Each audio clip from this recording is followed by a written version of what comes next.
المغرب سكرت علينا في غرب افريقيا. قدامنا حاجه واحده، في دستور غربي، في دستور برا تعشقوا. يا سيدي عدلوه الدستور. 8 بنوك كبيره فقط. بنوك مغربيه ضمن 10 اكبر بنوك منتشره في القاره الافريقيه. البنك الاول طوغولي، الثاني نيجيري، والثالث مغربي. نزيدك معلومه اخرى بالنسبه للبنوك، 4 بنوك مغربيه ضمن قائمه اكبر 1000 بنك في العالم من حيث راس مال البنك، حجم الانشطه نتاعو. واحد في المرتبه 254 272 433 500. اذا ما ماكش مضطر باش تفركس في الليل في الوالا، ما احناش موجودين. سياسه انتهجها الملك محمد السادس منذ سنه 2000، وهذه رؤيه استراتيجيه على محاور، مانيش باش نطول. فما الجانب السياسي والدبلوماسيه السياسيه. المغرب عندها 24 سفاره في دول الافريقيه جنوب الصحراء. ثم الجانب الثاني اللي هو الدبلوماسيه الدينيه او الروحيه. ما ننساوش أنه ملك المغرب هو أمير المؤمنين. 2، فما حركة التصوف الموجودة في المغرب، وتاريخيا الجغرافيا أعطتها الامتداد هذا الروحي للمغرب في الدول الإفريقية، لأنه كان جزء كبير من الفتوحات الإسلامية ينطلق من المغرب، ونفهموا علاش معناها ملك المغرب يقابل يعني قيادات روحية دينية في دول إفريقية. نضيف أكثر من هيك، ثم معهد محمد السادس لتكوين المرشدين والمرشدات بجامعة القرويين بالرباط. الطلبة اللي يقراوا في المعهد هذا من مالي، من تونس، من غينيا، من الكوت ديفوار، ومن فرنسا. المغرب عمل اتفاقية سنة 2013 مع دولة مالي لتكوين 500 إمام في المغرب، والملك محمد السادس تقابل مع قادة الطريقة التيجانية والطريقة القادرية، وهم زوج طرق صوفية موجودين في المغرب وموجودين في مالي. الجانب الرابع هو الدبلوماسية الثقافية. في المغرب ثم مهرجان اسمه مهرجان خريبكا للسينما الإفريقية.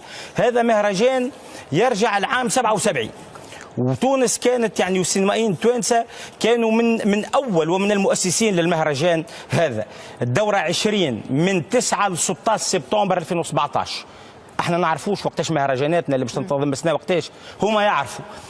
أنا حضرت مهرجان خريبكا سنة 2014، وريتش معناها الحضور الإفريقي والحفاوة اللي يلقاوها السينمائيين الأفارقة في المغرب. احنا كي يجيو السينمائيين الأفارقة من دول جنوب الصحراء يلقى روحه غريب، حتى وسائل الإعلام ما تهتمش بهم. احنا وسائل الإعلام يفركس على النجم المصري والنجمة اللبنانية. الدبلوماسية أخرى، والنقطة الخامسة هي الدبلوماسية الأمنية.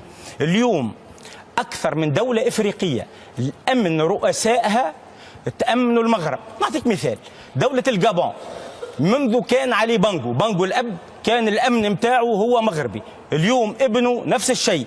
دولة مثل غينيا الاستوائية، سامحني في العبارة، هي تقريبا محمية مغربية. أمن رئيس الجمهورية عندهم اللي يمكن من 30 سنة يرأس الدولة هذه تأمنوا المغرب. قبل هذا عن المغرب ثاني أكبر مستثمر إفريقي في إفريقيا بعد إفريقيا الجنوبية. حجم الاستثمارات جنوب الصحراء بالنسبة للمغرب تتجاوز 50% من حجم الاستثمارات المغربية في الخارج. نختم بنقطة تتعلق بمطار الدار البيضاء. وقت اللي واحد يقارن بين مطار تونس قرطاج ومطار الدار البيضاء قلبه يوجعه. مطار الدار البيضاء هو المطار الرابع في إفريقيا من حيث يعني الأكثر استعمالا. نلقاو قبله مطار جوهانسبورغ، القاهرة، وكاب تاون. سنويا، وهذه أرقام 2014، 7 مليون و970 ألف مسافر. مطار تونس قرطاج في المرتبة العاشرة.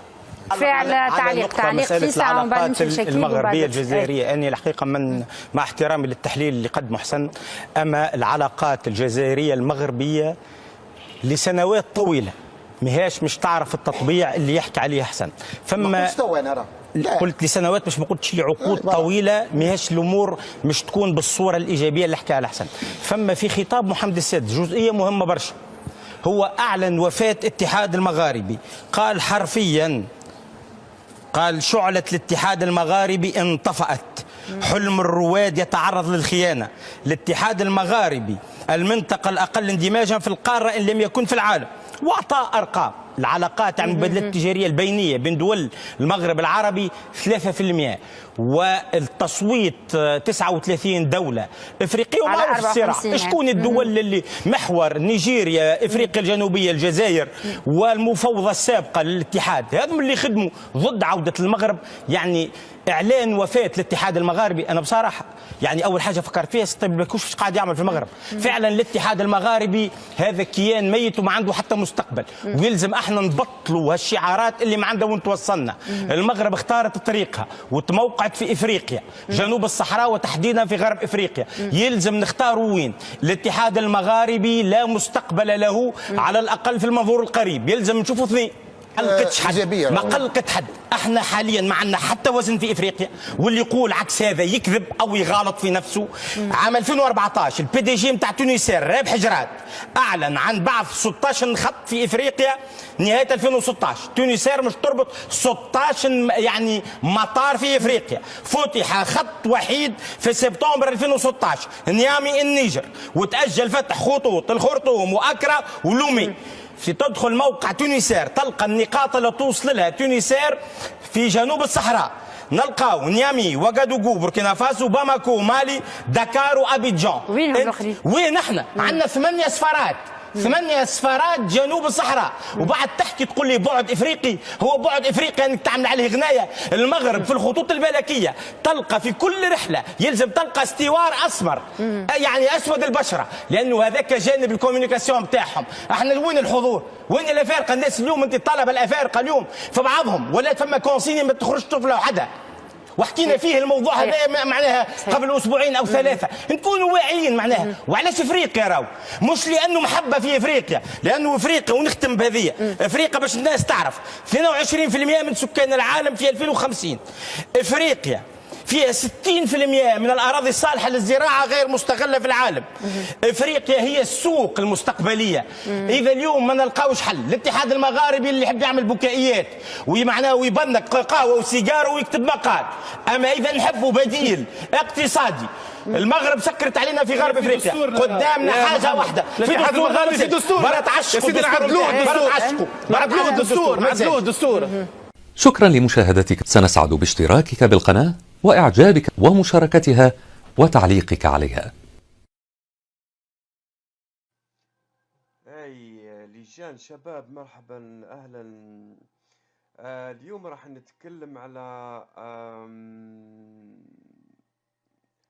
نتكلم على كيفاش راح نلعب الايسز.